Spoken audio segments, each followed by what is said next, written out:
Well, here we are again. Good morning, everyone. I guess it's afternoon now, right? Did you guys enjoy the first day of SOE Live yesterday? We're going to ramp things up considerably this morning. So I want to welcome all of you here. We are in the Celebrity Ballroom for a rather auspicious occasion. I also want to welcome, by the way, the folks on Twitch that are watching from around the world. And let's hear it for Twitch, sure. Now, I was watching social media last night, and I noticed some real interesting trends that were popping up. A lot of people were talking about wanting to see this as it happened, wanting to be a part of this so they can remember where they were when they got their first eyes on EverQuest Next. How many of you remember the first day you started playing EverQuest? It should be everyone, right? So what we want to do is we want to make sure that you have that feeling again. And I think when you see what the team has to present today, you're absolutely going to agree that this is a day you will probably not soon forget in your gaming career. Now, before we get to the good stuff, I want to talk a little bit about EverQuest. So over the last couple of months, we have asked you guys to tell us what EverQuest means to you. Now, in that time, we've received hundreds of videos with your stories, your personal EverQuest stories. We've seen stories about friends made, relationships formed. We've seen stories that are funny. We've seen stories that are enlightening. We've also seen stories of people overcoming personal challenges and even tragedies in their life. Now at SOE, we have watched every one of them, and we wish we could show them all to you here. But instead, what we're going to do, we're going to start things off with just a brief look at your EverQuest story.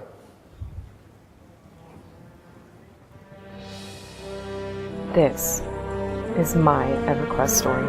My name is Ben O'Neill, and this is my EQ story. And this is my EverQuest 2 story. Hi, my name is Christopher. And my name is Chelsea. And this is our EverQuest story. My EQ story is that EverQuest was actually my first experience on the internet. My story begins back in the summer of '99. So I started playing EverQuest in 1999. I had first come to NORAD and EverQuest in 1999. Oh, EverQuest, you changed my life forever. This is a story of adventure. This is a story of action. This is a story of exploration. This is a story of love. How do I encapsulate 14 years of fantastic memories of the thousands of AAs, hundreds of levels, groups, raids, zones, and missions, and all the people I've met along the way? Well, I figured it out, and it's a command that EverQuest had on day one. It's a command I've used through my entire career, and I bet you've used it too. Hail. Hail more than anything, let me interact with the EverQuest world. NORAD had made my world bright. Until one day, NORAD went dark. I suffered a massive ischemic stroke that left me mostly blind for nearly a year. Although this is what I saw of NORAD for most of that first year, I refused to give up on NORAD, all of the friends and memories I had made here. I continued to struggle to play, and as I did, my vision began to return. 2 years later, present day, I have regained nearly all of my vision. I fully believe that without this wonderful game, my world may have stayed dark forever. I was living in Chicago in a little one-bedroom apartment, and I went to the game store and said, hey, what's a good game that everyone's playing? They're like, oh, this game just came out. It's called EverQuest. And I'm like, okay. He's like, but you need the internet for it. I'm like, oh yeah, I've been meaning to get the internet. So let me try this game. And of course, I called my cable company, got internet, and started playing EverQuest, and immediately was totally immersed in the game. Was amazed at the giant world, all the great things that you could do and see, and became a big fan right away. We decided to meet up in real life and go out on a date. One thing led to another over the next year, and on December 11th of 2011, we got married. Now, who here remembers the old rhyme that we used to use while we were in elementary school? First comes love, then comes marriage, then come the parents pushing the baby carriage. Well, that rhyme exists for a reason. And on January 18th of this year, Dane was born. No, not that Dane. This one.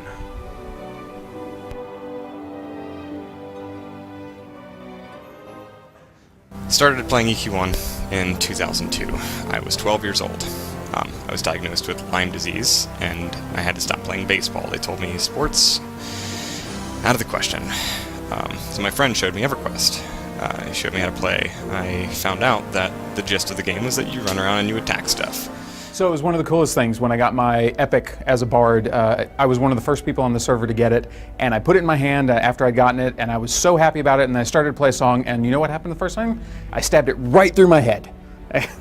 So for those of you that played the game, that was one of the biggest things that bards complained about, so I made sure that when I came to the company to work here, it was the first bug I actually fixed at the company. So I always remember the day when he called us over to his computer and said, "Hey, check this out, this is where the barbarians live," and it blew us away that he was just in this grassy, hilly area in this cave fighting these, dog gnolls, slaying them, and then he'd go through the little tunnel and he'd be out in this snowy tundra.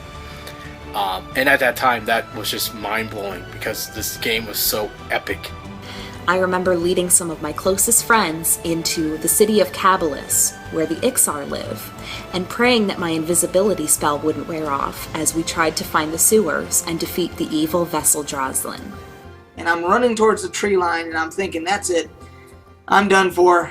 And I see, all of a sudden in my peripheral, I see these player characters running along the tree line, through the tree line, and I'm thinking they're not gonna care, they're just gonna pass me on by.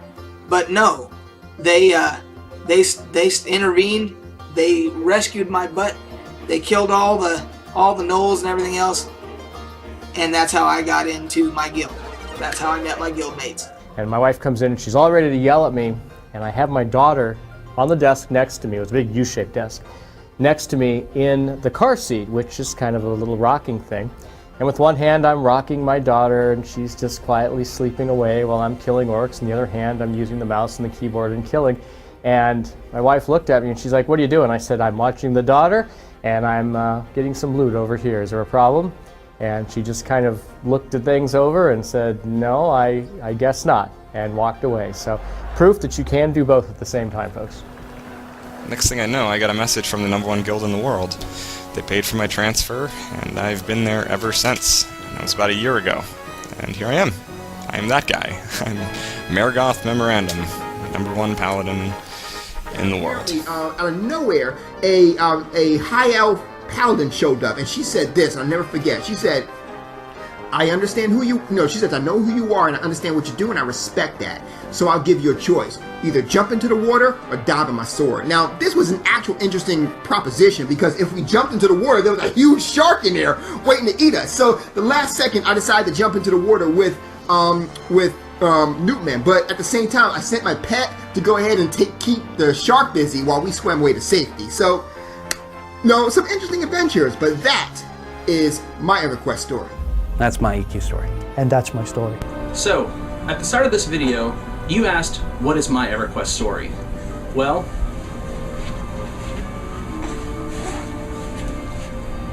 this is my EverQuest story, and I live it every day. We're in the process of completing our family by adopting 2 little boys. None of this would have happened without EverQuest. If it wasn't for EverQuest, my life would not be what it is today. Thank you, EverQuest, for all that you've done for so many of us, and the differences you've made in our lives. Thank you.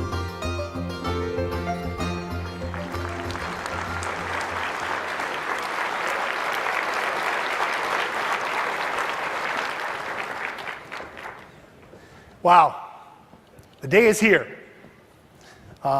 Can't tell you guys how excited we are to share this moment with you guys. It means more to us that our #1 fans are here, assembled in this ballroom, to watch the unveiling of something that is a real passion and a dream for us to have made.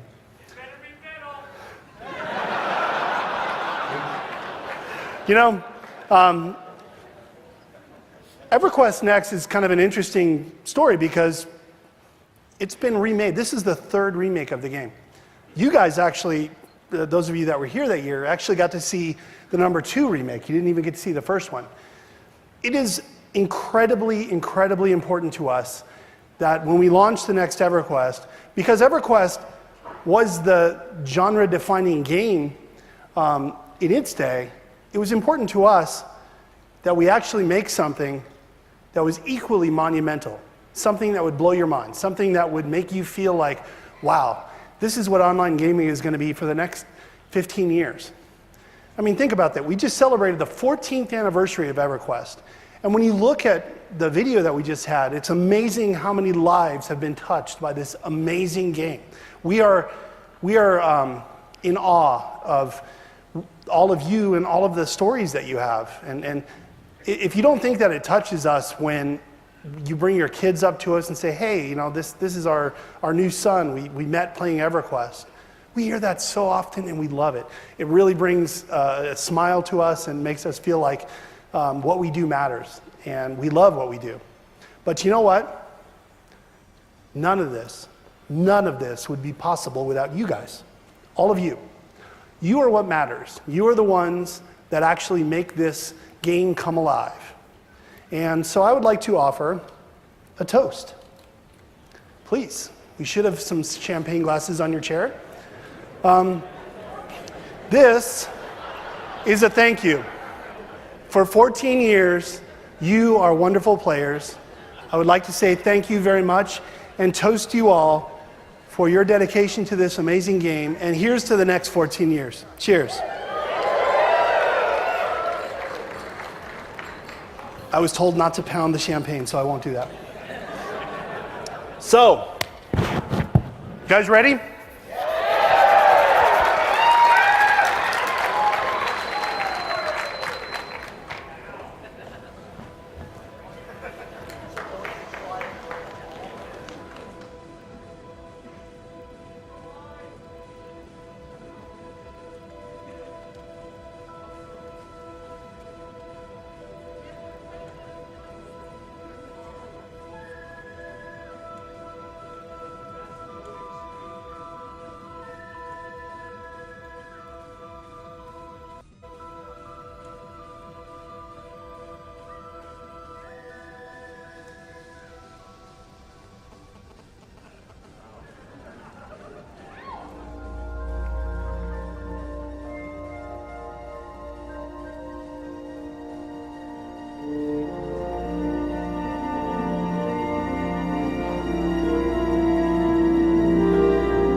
the encroaching forces of oblivion.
So that was Joe Castillo, sand artist extraordinaire.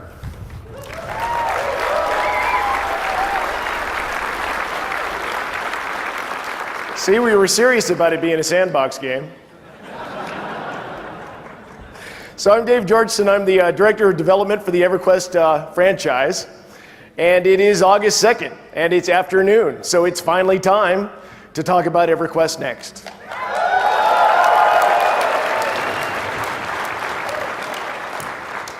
As most of you know, it was about 2 years ago that SOE decided to reboot its EverQuest Next project in favor of striking out in entirely new directions. What we didn't tell you at the time was why. It was because enough is enough. Enough of the same game already. It's time to get some new ideas into this genre. And if somebody was going to do it, it should be EverQuest.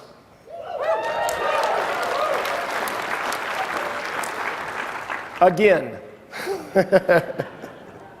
So we spent the first 6 months brainstorming out what we might be able to do, how far we could go, and what sort of limits we might have. And as we talked, the ideas started to piece together into a whole that was, well, it was really intriguing to us. So we spent the next year prototyping, trying to figure out which of our crazy ideas might actually work. And the cool thing was most of them did. So we're at the point right now where we're building something that's both heroic and social. We've taken everything we know about games and MMOs in general, and we're fusing the best parts into an original shape, well, that we hope will create triumph and passion in the gamers that play it. And that's you guys. So let's talk about that game. And the way that I want to start talking about that game is by talking about the world of Norath. When we decided to build this game and to take it all the way down to its core and start all over again, we decided to go ahead and do that with everything, including the lore. So we've taken a tip from, what they've done recently with the Star Trek franchise. J.J. Abrams kind of retooled some stuff. And what we decided to do was to maintain the names and the places and stuff that you've come to love over time, but tell new stories, interconnect them in different ways. So as you explore through EverQuest Next, as you explore through this new Norath, you're constantly finding stuff that will surprise and amaze you. Now, that's the lore, and I'm going to leave most of that to the panels, but I wanted to take just a moment to let you know that we're going to be releasing new fiction on a regular basis as we go through the development process. And in fact, later today, the first of these stories will appear on the website, EverQuestNext.com. And you can download The Last Stand of the Tear Doll, which will have a lot to do with the sand painting you just saw. I want to introduce, if some of the authors that are here could stand up right now, please. These are some of the authors that are writing our stories.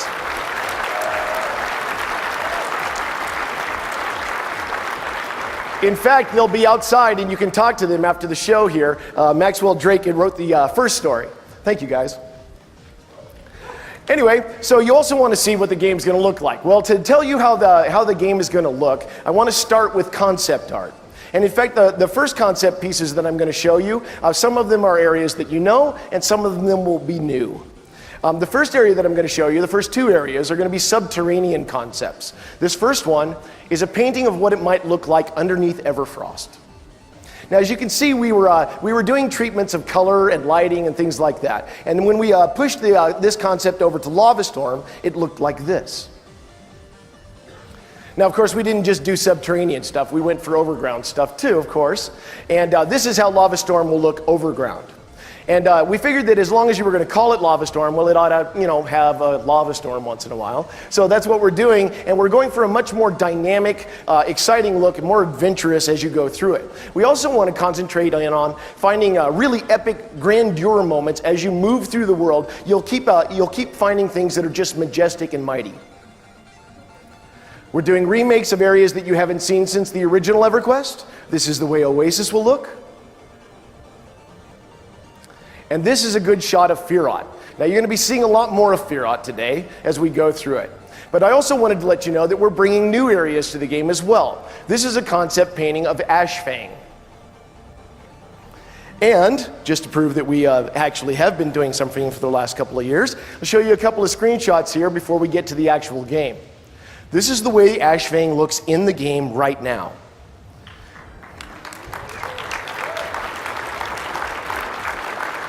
So this kind of detail, the vegetation, the lighting, and everything like that is exactly the way that we want things to be moving. And this is the way a subterranean lava chamber might look. In fact, does look in the game.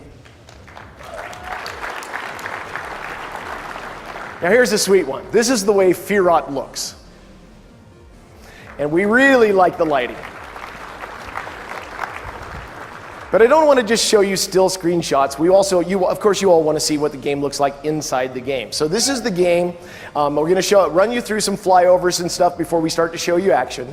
The first fly through is of Ashfang. So this is the way the game looks as you move through it right now.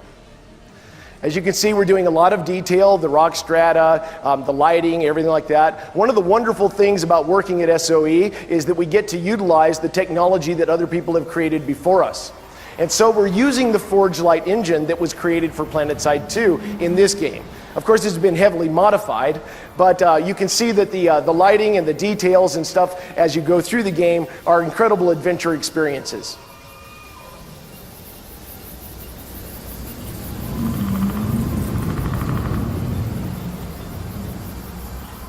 Yeah, we like the way that's coming out quite well. And then this is Firot. The lighting through the trees, the feeling of a heavy humidity, all of these things contribute to an adventuring experience where you never know exactly what's going to be over the next rise or what's through the next archway.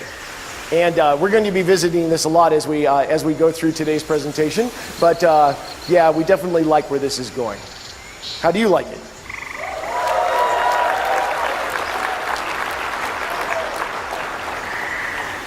Great. Well, then I'll show you a little bit more of our tech. We, of course, have a really cool time of day system, and that has some really huge benefits as we're adventuring through the world. Here's a shot of that. So this is all time sped up so that we can show you the whole day as it progresses. But you can see that as the sun moves through the sky, the lighting changes all the way around the world.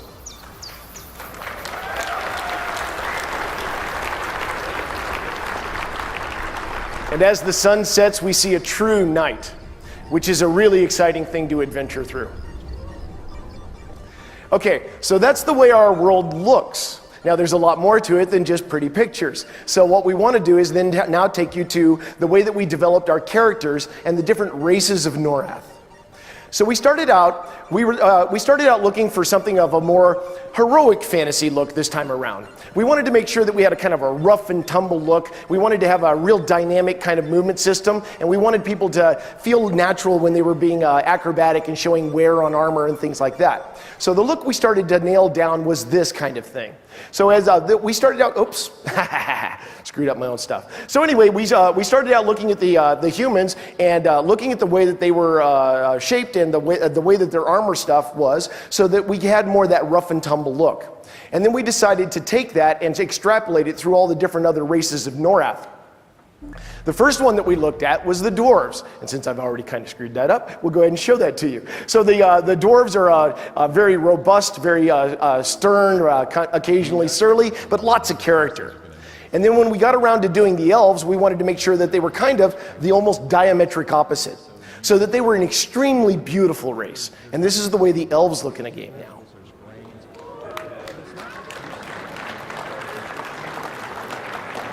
We wanted to make sure that dark elves had their own look, very distinctive, and so we gave them some really deep lore also, which we'll talk about more in the panels. And this is the way dark elves look in the game.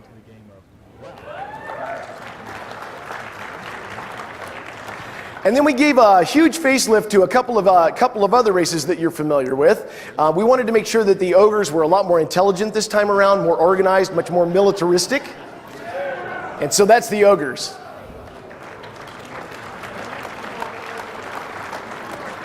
And then I'm only going to show one more race for right now, but I wanted to show you the way the Karens have been remade. Some of you have seen, of course, the Gabor painting, but this is the way that the more lionish Karens look inside the game now. And you'll see that in action in a few minutes.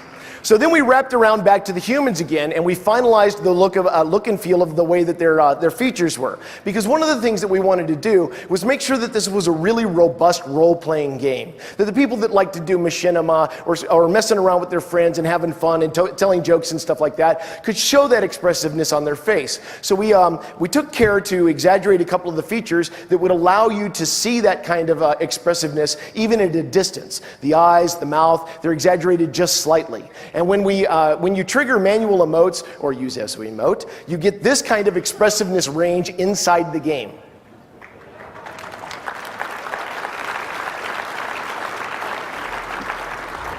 Now, not everybody is familiar with SOE emote because it's only in EQ2 right now. But SOE emote, just to recap for everybody, is this really cool tech we have where you can have your webcam on your monitor, and as it faces your face and you move your face in real time, so does the character's face move inside the game. And that kind of effect, whether you're triggering manual emotes or using SOE emote, it looks like this.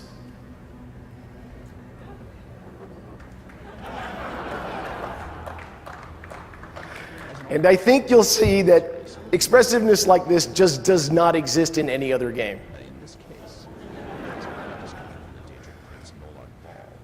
There you go. Okay, so that's the way our faces looked, and that's the way that our characters looked, but we needed to make sure that you had lots of good gear, lots of great ways to express the way that you want to look. So in EverQuest Next, the way that you look is entirely under your control. If you decide that what you want is a chainmail bikini, then that's what you can wear. If you want full plate or you want really cool clothes, that's what you can wear also. So we have developed a system by which we could create all kinds of stuff at a really rapid rate and at a very high detail level. We think that we like where that's going. And when you take that kind of detail level and you combine it with cloth and hair movements, you get this kind of effect and the characters start to really come to life.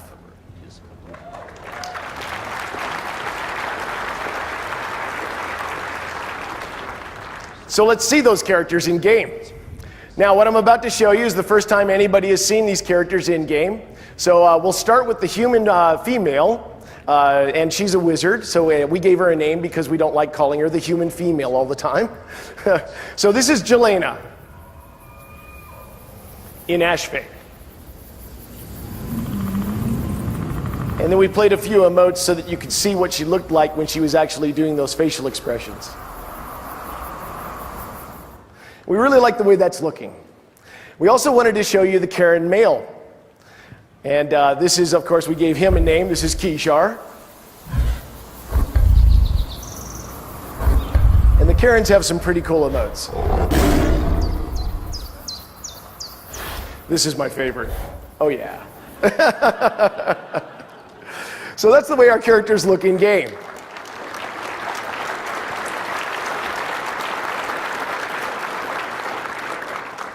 Now we wanted to make sure that when you're moving around from point A to point B in the world, that it was a really fun experience. I mean, we do a lot of walking in these games because we're exploring all the time. So we wanted to make sure that that was a really, really exciting experience for you. So what we're doing is we're adding a parkour-like, what we call heroic movement system into the game. And that means that as you're moving through the world and you encounter a low obstacle, you can just sort of vault over the top of it without any effort, or slide down a hill, or be able to jump up and grab a ledge and pull yourself up, or rough and tumble off the top, maybe even a double jump in the air.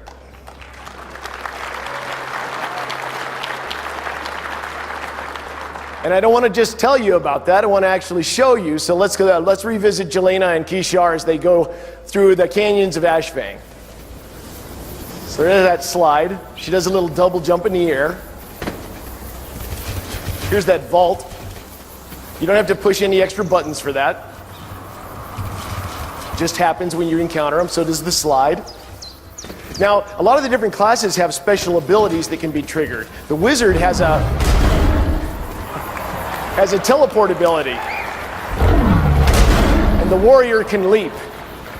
All the different classes have different abilities. You can also gain items that allow you to have cool movement systems. This is the boots of the Zephyr, which allow them to glide through the air.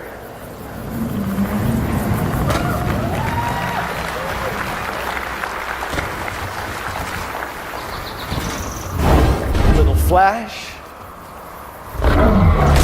Watch the Karen now. That's his sprint.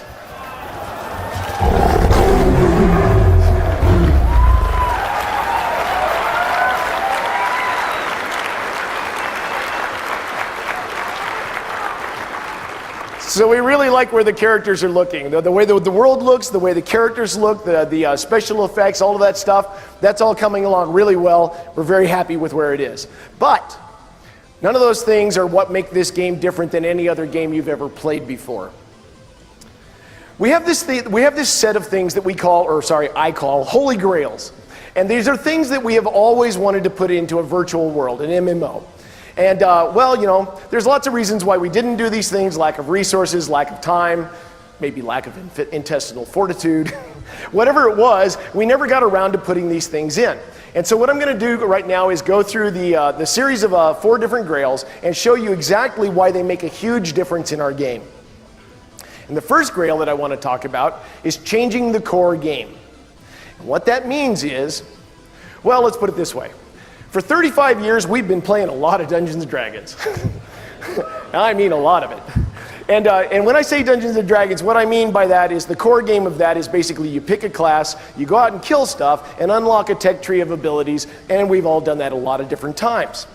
So we didn't want to just reboot the lore and reboot the way the world looked and maybe add some new adventures. What we wanted to do was give you a whole new gaming experience that you could discover and explore as you played the game. And so to start that, we're embracing a new concept which we call multi-classing.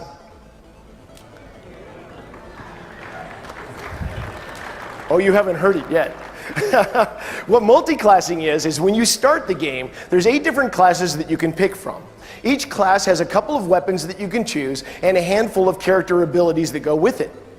And then as you go out into the world and you start exploring, as you do adventures and as you talk to different NPCs, you'll find opportunities to acquire new classes, to collect all these different classes that are out there. And there's more than 40 or so classes out there in the world for you to explore and find. And as you find those classes, you can play any of them at any time, and you can mix and match the different character abilities to create a class that's exactly what you want to play. So the more classes you find, the more you can customize your character.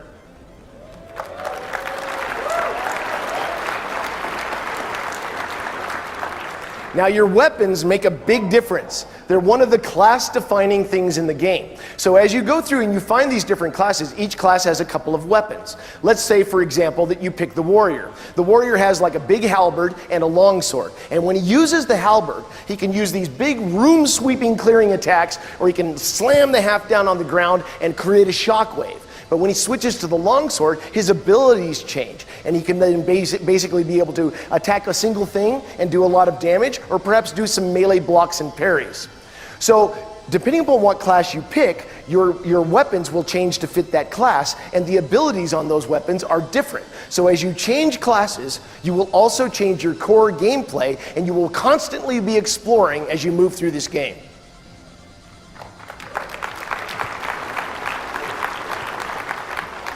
And we have a lot of weapons. In fact, one of the things that you'll find as you go through and you start advancing your characters is that you can mix and match little pieces on those weapons to actually change what they do. And in fact, it's a very visual thing, and when we get around to talking about crafting, you'll see that the crafters have a lot to do with this game. Well, let's go through that for now. Okay, so we've talked about these abilities. Now it's time to see some of them in action. So let's start with the human wizard, Jelena. That's a chromosphere. Now, once in a while, she'll get bushwhacked and need to get out of dodge. So she has a vortex ability. And what the vortex does is it slaps all the enemies into the same spot she was, teleports her backwards, and then blows them up.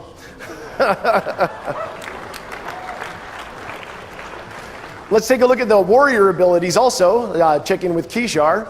Now, Kishar has something I'm going to talk a little bit because he's quite loud. I'll talk a little bit. He has this really cool ability called Unstoppable Force, which is a charge attack, and it looks like this. And then that's Forceful Blow. Now, he also has a Shield Bash, which is great for knocking opponents back in an arc in front of him. It's also handy for sweeping up corpses. So anyway, that's some of the abilities in the game. And so that's the way the dynamic look of the game is. That's the way the special effects look and everything like that. And it kind of ties us over to Grail number 2. Now, Grail number 2 is something we have always wanted to do. As designers and game developers, there's never been a time in my 25 years of building games where we did not have this conversation at least once when we were starting a game. We wanted to be able to blow up anything, anytime, anywhere. So we built the entire world out of little teeny pieces called voxels. And we can literally blow up anything, anytime, anywhere. So the second Grail is destructibility, and it changes everything in the game. I'm going to show you some examples of how that looks. But first I want to briefly mention that because everything is made out of voxels, we can not only destroy those voxels, we can also build them up on the fly. With constructability. And that allows us to create all kinds of special abilities for the different classes. For instance, the human wizard has something called a crystal wall, and you can see that she can erect voxels straight out of the ground. Now the kobolds need to break that down, and when they do, she'll need to stop them by using upheaval. And upheaval can destroy bridges, you can block staircases, all kinds of different things. Now, she's not the only one that can do this kind of thing. In fact, the warrior has one of my favorite abilities in the game called Whirlwind. Now, he's going to leap over that chasm and do some damage.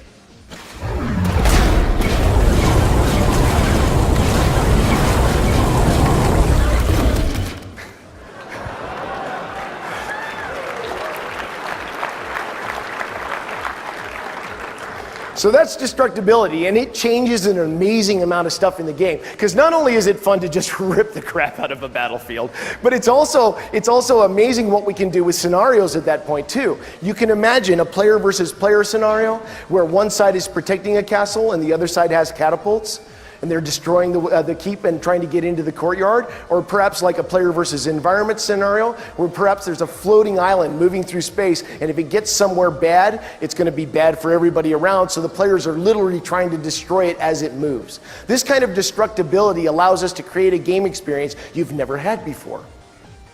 But it's still only Grail number 2. So, let's talk about Grail number 3. Grail number 3 is what we call a life of consequence. And what it really means is that we completely redid the way AI works in our game. But first, before we get to that, as you play this game, you're going to be making decisions. And those decisions will have consequences. What that means is the game is remembering everything you did. And it's reacting. The different NPCs, what quest opportunities are available, all those things are reacting to you based on what you have done. But it also changes what we can do inside the game, and that's where we get to talking about emergent AI. Now, the best and the easiest way for me to describe how that AI works is to run you through an example. So here's a concept piece of something we all know and love, Crushbone. Now, Crushbone's full of orcs, so let's take a look at the way orcs look in our game. That's an orc. Okay, now we all know a lot about orcs. They are what they are. But basically, they really want to get a lot of gold, and they want to do things that are really nasty to us. We know what they don't like is cities. They don't like to be around cities because cities have guards. And guards are just something that will always be bad for orcs. What they do like are lonely stretches of road where the occasional adventurer will walk by with a fat purse, and they can knock them over the head and take everything they own. Now, we know also that they don't like getting their butts kicked. It happens a lot, but they don't like it, okay? So that's the way we set up everything in our game. Now, in a normal MMO, you'd come out here, we would set up a static spawn camp next to that lonely road, and it doesn't matter whether it's launch day or 10 years after launch, you're gonna walk down that road and there's gonna be that orc spawn camp, and every 15 minutes they're gonna spit out a new batch of orcs. That's the way these games have worked for a long time. But our game is different. What we do is we tag everything in the world with what it is. The game is constantly polling the world to find out where the guards are. How often people have gone down a lonely stretch of road to find out whether it's lonely or not. And so what we do is we create orcs and then we just release them into the world.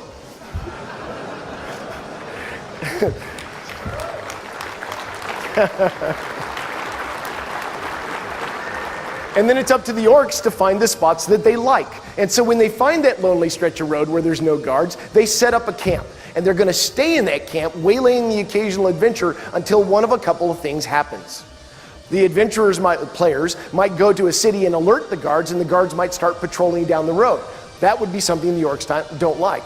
The adventurers might stop going down the road, in which case there's no gold going back and forth, and the orcs don't like that either. Or the players might kick them around a lot, and they don't like that either. Either way, they're going to uproot stakes, and they're going to start wandering around the world trying to find the things that they do like instead of the things they don't like. And when they find that spot, they're going to put down stakes again and start harassing people. Now that allows you, the players, to make absolute change in the world. As we tell you to go out on quests to do things like pacify the woods because there's nasty goblins in them, you can actually do it. You go out into the woods and you harass those goblins and push them back until eventually they don't want to be there anymore and they leave. Now it might not have the consequences you expected. You might go out there to pacify and make the woods safe, but what might actually happen is that you tick off the Goblin King and he starts sending war bands to start pushing back at you. So you don't know what's going to be set up, and that's a big part of the game. So as you go through and you try to do things, the world will be reacting to what you've done, and you will be making change.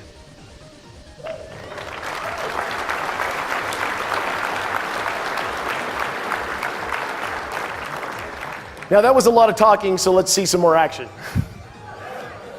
This is a combat scene where Jelena and Kishar are going to fight against an earth elemental.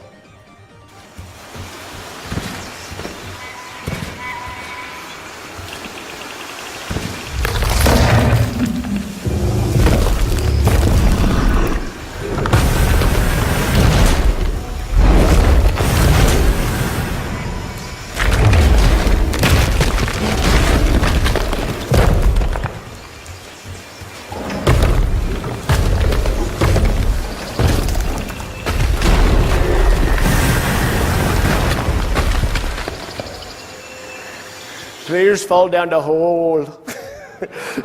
So, okay, what you just saw is actually reasonably common in our game. There's all kinds of different areas where stuff like that might happen because of destructibility. You see, because we're not just building a surface world this time. We're building a world that has many, many, many tiers of depth to it. And in fact, it looks like this.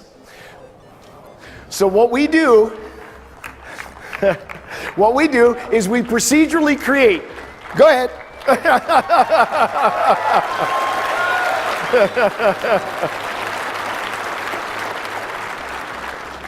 What we do is we procedurally create all this fantastic content that's all the way through the world. And we know where everything is. We know where all the lost temples are and the ancient cities and all of that stuff. Because we have thousands and thousands and thousands of years of lore and archaeology that the designers have been building over this time. We know where everything is. We have all kinds of lore, and you'll be seeing a lot more of that when you go to the panels. But what that means is, as you explore through all these tiers of depth and stuff in the world, you're going to uncover all these dynamic quest opportunities. And as you explore through them and you choose what you want to do, and remember, the world is destructible, so you don't have to wait for us to reveal it to you. You can just pick up a pick and start making a tunnel. You can just explore through this whole area organically whenever you want to. And as you explore through this and you find these different quest opportunities, occasionally we'll have earthquakes or events in those quest opportunities will collapse caverns and stuff like that, and we'll recreate new areas procedurally. So as you explore through the world, it's constantly changing and you're constantly finding new content.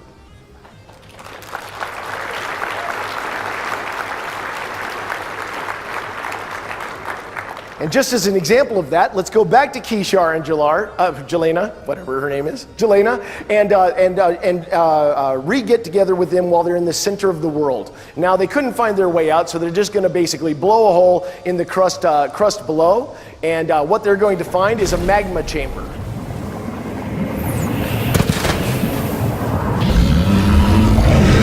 And that's Avoid Goliath.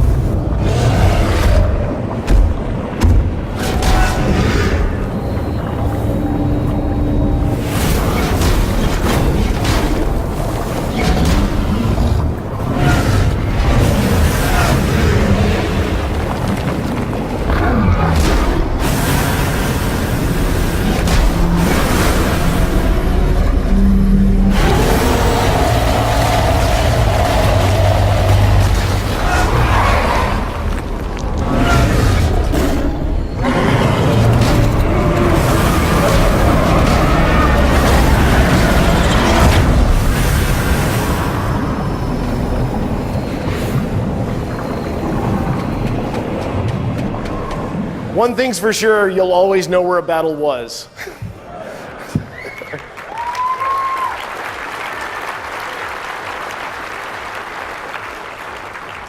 Okay, so that leads us to Grail number 4. And this is a big one, because what we've had so far is destructibility, which is impermanent change. The world heals back after you destroy it a lot like that. And then there's also emergent AI, which allows you to actually change the world in a local area around you. But most MMOs, most virtual worlds that have ever been created, are generally very static. They never change over time except for the occasional expansion pack, which might change a thing here or there. What we're doing is we're going to embrace a concept that we call permanent change. And the way that we're doing that is through a mechanism that we call rallying calls. And rallying calls are this really cool way to set up a story that takes a long time for players to work through, but constantly and permanently changes the world as you go through it. The easiest way for me to describe that is through an example. So we'll start with what we call the raising of Halas. So the Combine Accord sends you out here to go out and set up the city of Halas. And of course that starts out as a little tent city. And nobody knows what's in the area, so there's all kinds of little dynamic quest opportunities that appear. Just so you understand what a rallying call is, I think everybody here knows what a public quest is. All right, okay, cool. So with a rallying call, it's kind of like a public quest. It is different, but it's kind of like a public quest where every single person in the game is on that rallying call together at the same time. And it's going to take 2, maybe 3 months of real time for it to be accomplished. But the trick is, you don't know where the stages are. You don't know what events will trigger the story to move forward. And it's different on every server. You'll progress it a lot differently, and we'll show you that as it goes through. So when the Combine Accord tells you to go out here and establish that tent city, now you can ignore what they said and just explore out on your own. That's always an option. You can go do anything you want to. But if you want to participate in the rallying call, then you want to go to that tent city and start finding the little ways that you can participate in it. One of the ways that you might be able to do that is by more of a crafting sort of thing, by gathering resources, helping to build a palisade log wall around the city, so on and so forth. You might also get together with your friends and form a group and strike out into the woods to find out what's out there and possibly pacify any dangers that you find. And that's where the fun begins, because you don't exactly know why the next stage might trigger. It might be because you got the log walls up, or it might be because you pacified the goblins in the woods too greatly. Whatever it is, you trigger the next stage of the rallying call, and what might happen then is that the goblins start showing up and burning your outlying villages. Now that creates a whole new set of dynamic quest opportunities. You can help to repair the buildings, you can help to defend them against the goblins, you can try to find out where the goblins are coming from and pacify them out there. In addition, you might the townspeople might actually create a quarry because they want to build stone walls now that the goblins are burning stuff. So as the villagers dig down into the ground, they're going to uncover some of those tiers of depth I talked to you about, and things might start coming out of the tunnels. So then there's more quest opportunities, defending the quarry workers, exploring those tunnels, etc. Additionally, you might want to help build those stone walls and make that permanent change that I was talking about. Eventually, you're going to erect those stone walls and make a really great keep, or pacify the woods too much, and eventually you're going to really tick off that Goblin King. And he's going to go off and make some allies with the gnolls and the orcs, and they're going to come back with a big siege army. And when that siege army is sitting there, this is what we'd call, this as an example, is the final stage of that rallying call, is the Siege of Halas. Now, there's all kinds of new quest opportunities, of course, stopping the catapults, fighting against the things, defending the walls, perhaps combating against espionage or preventing sappers from undermining your walls, so on and so forth. And then, of course, we have some randomness that comes in because the quarries got abandoned. Now the monsters might be freely coming out and not only messing with you, but also messing with the gnolls and orcs and goblins. So all of those things continue until eventually the players do enough damage to that siege army that they break its back and it retreats. Now that's the end of that rallying call. And what would happen at that point is we would roll out a new rallying call somewhere else in the world. And it's not always somewhere else in the world. It might be here again. We might destroy the city that you just helped build. All kinds of things can be happening on a regular basis. And the really cool thing about this is that after launch, a couple of years down the line, when one of your friends says, hey man, what was it like back at launch? You're going to say, oh my God, Halas didn't even exist back then. That was before the Dragon Army attacked. That was before the Civil War. You know, you'll have all these unique stories. And as the world progresses, it will constantly change. You'll be constantly finding new experiences. And in fact, it's almost impossible to create your same gameplay experiences if you roll up a new alt. Because honestly, not only do you have to make exactly the same decisions to even have a chance at that, because remember, the world's remembering everything that you've done. But the world has changed underneath you. So you're going to need to constantly explore and find out about this world as you move through it. Right?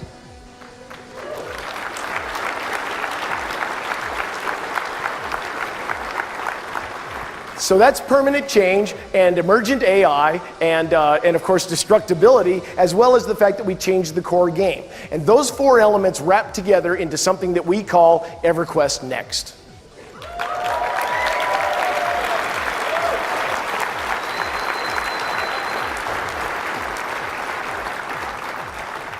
And to be honest, that's enough, but that's not all.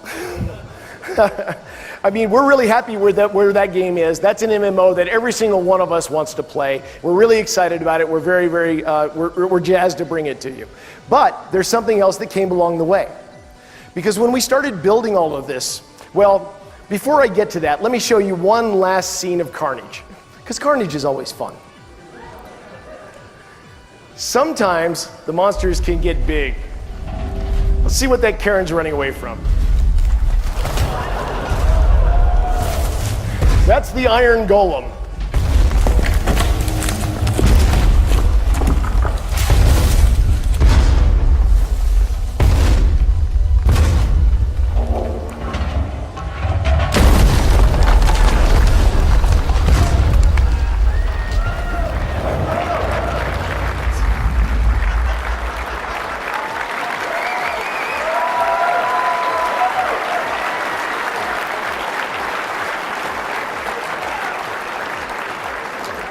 We'll just hope Kishar was hiding in the basement.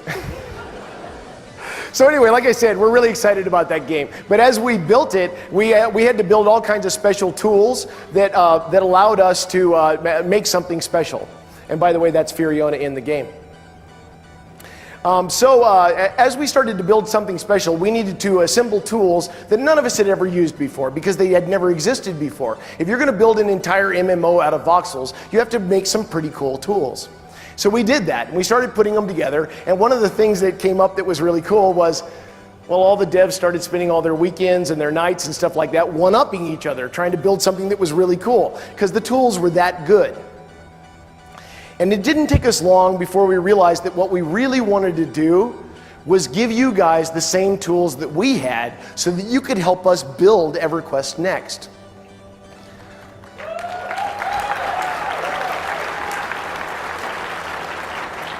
And we talked about it for a while, and the talks went on and on and on, and finally we came up with the idea that what we really wanted to do was make that experience something just incredibly special.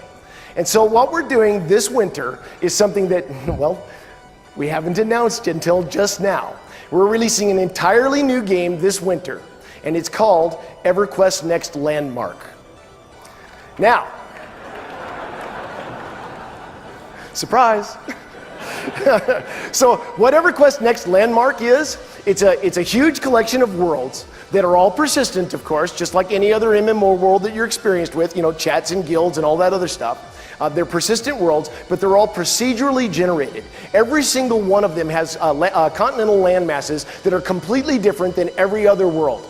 And what we're going to do is give you all the tools and all the materials that we're using to build EverQuest Next, and we're going to just let you go.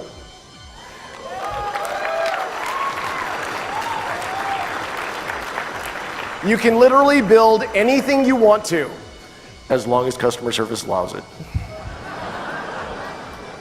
So anyway, that's what we're going to do. And the way that that works, the way that Landmark works when you play it, is that we're going to give you a claim flag. And you're going to strike out into the world, and you're going to find a really cool spot to plant your flag, and then that's going to be your claim.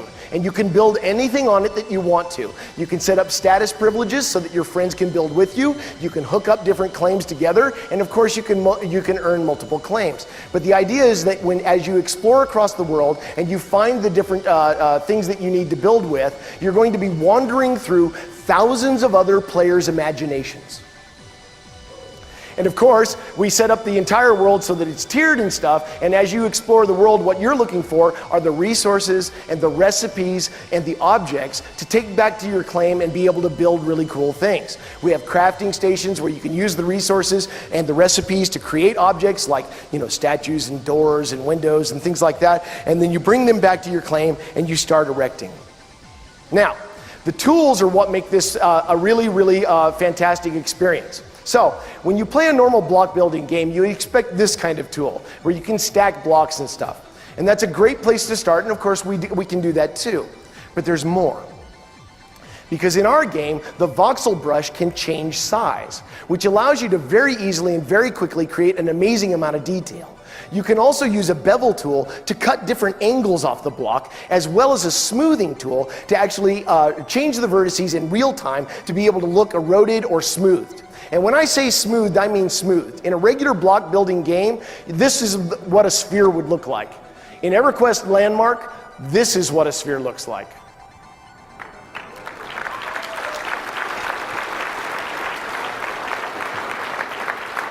Now I want you to think back.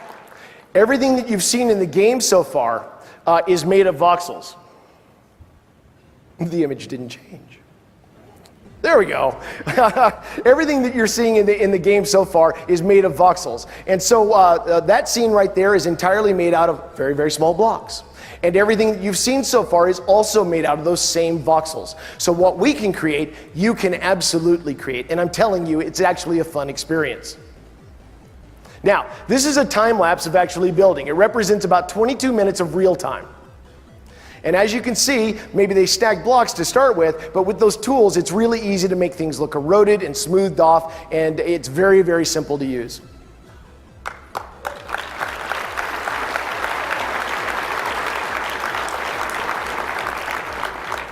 Now, of course, we have Player Studio as well.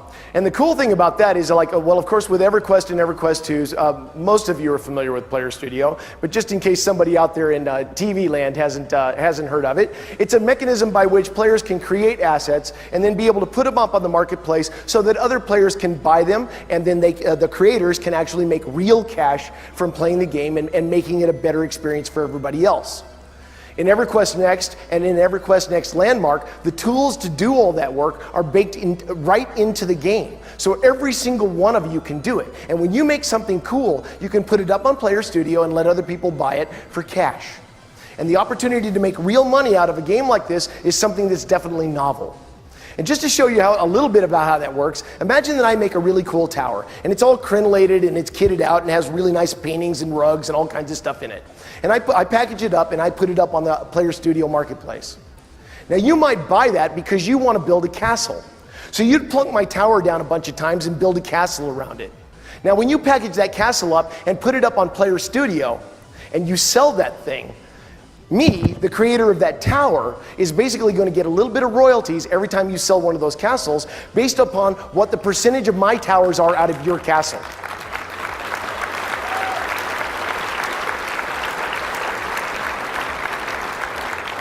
So your creativity is always preserved, and you can do as much or as little of this as you want to. Now, one of the really cool things is we're very serious about that whole idea about you building EverQuest Next with us. And on every Landmark world, there's going to be at least one continent where we enforce the art direction of EverQuest Next. Basically, you can only build stuff there that would look good in Norath. And we're going to run all kinds of contests and promos along the way to encourage you guys to try your hand out at helping us build the new Norath. So like, for example, if we were building Firot and we decided that we needed a Mad God's Temple, And we thought it would be really cool if it had like this big amphitheater in it, and a couple other widgets and things that would be necessary for gameplay. What we might do is actually release those specs to you and allow you guys to compete against each other to try to come up with the best one. And you guys would be voting them up and down, and then we would look at the ones that you voted all the way to the top, skim off the best ones, and give them the opportunity to be in NORAD on the day one that EverQuest Next launches.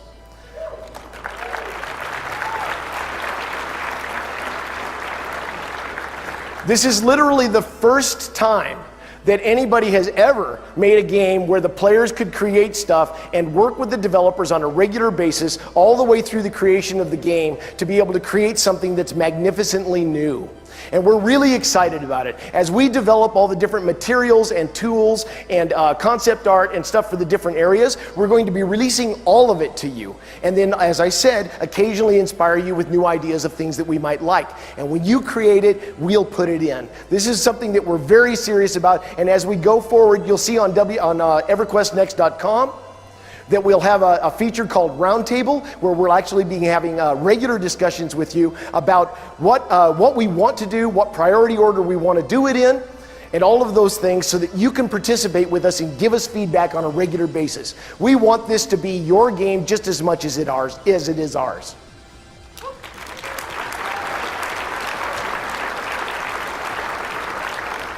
And that's EverQuest Next and EverQuest Next Landmark. Thank you.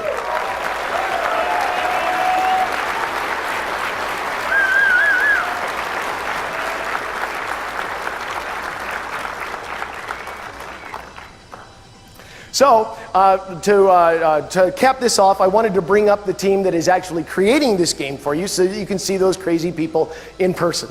Now, of course, you all know me, so we won't go through that. But I also wanted to introduce you to Terry Michaels, the senior producer for EverQuest Next.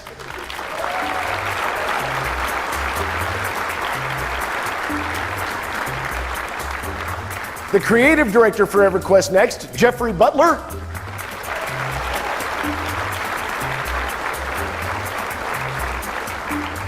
Our technical director, Steve Klug.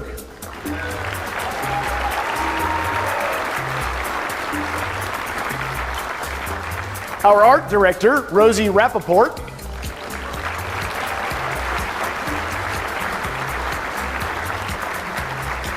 And last but not least, our lead designer, Darren McPherson. So these are the directors of a wonderfully talented and fantastically experienced team that's putting this all together for you now. And with those words, I wanted to bring back John Smedley to the stage to give you a few last moments, and then we'll maybe do something really special after that. Thank you, everybody.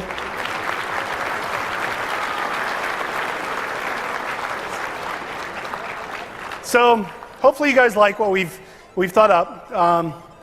It's a lot of fun. What do you guys think? You like it?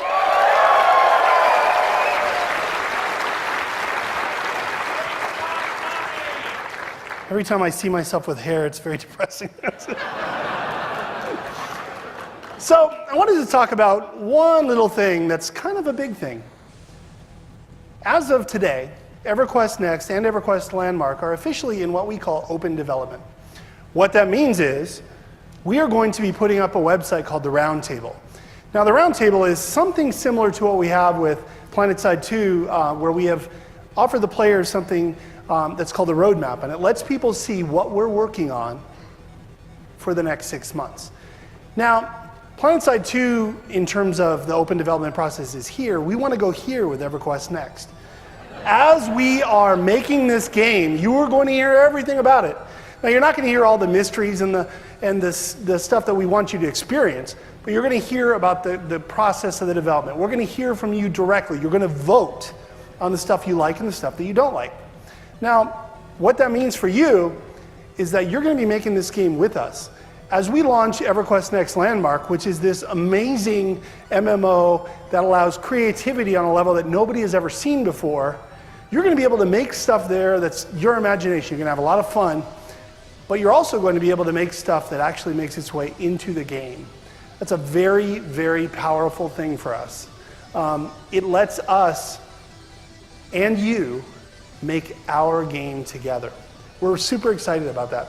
You can expect EverQuest Next Landmark later this year.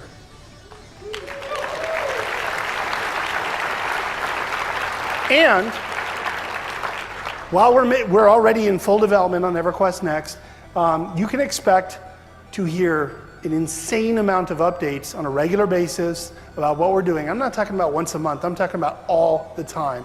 The developers are going to be interacting with you, and you are going to be able to change the direction that we are going. We are here to make our game. So we thank you for that. So, are you guys interested in seeing anything more on EverQuest Next, maybe? That didn't really sound like it. Okay, Dave, never mind. All right. Dave is going to let you behind the scenes here just a little bit. What we're going to do is we're going to show you a little bit of the game live right now, like in a way that you've never seen it before. We've never shown it to anybody this way ever. What we're going to do is we're going to open up the curtains, and we're going to show you our dev team back there on computers right now. You can watch it up here on the monitors. So we'll show you them actually pushing the buttons. It's a real game. And we're going to run through some destructibility scenes just to show you some stuff that you couldn't see real well in the presentation that we showed you earlier. So, make some noise. All right, guys, take it away. All right, Baby Ixard, go. Rip it up. Baby Ixard are so cute. Oh, wait, are those honey badgers? I believe they're honey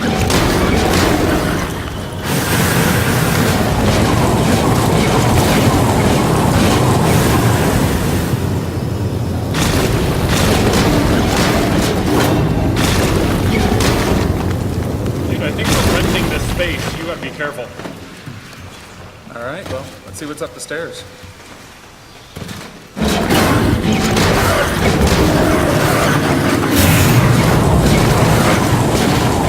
No more train to zone.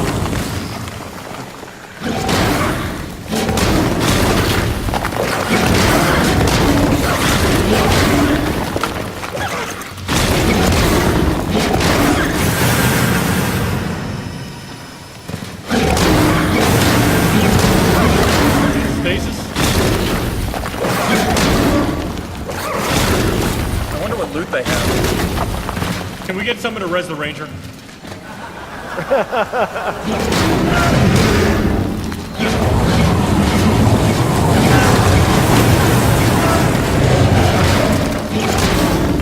Uh-oh.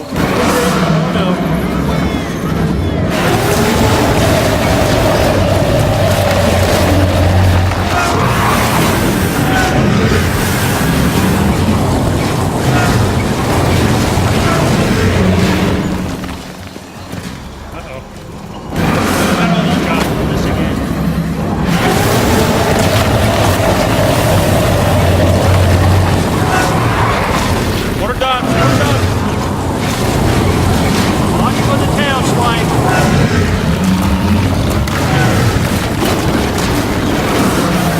Like a one-trick pony here.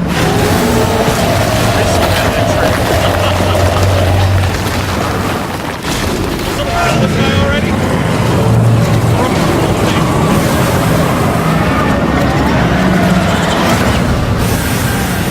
That's what we call a death of consequence. I don't think we're getting our deposit back. So that's EverQuest Oh Next man, Live. he dropped a cloth cap. More monk loot.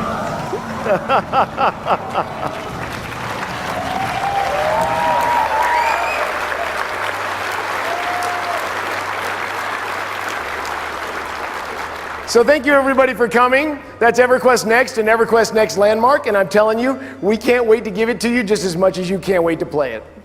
Thank you.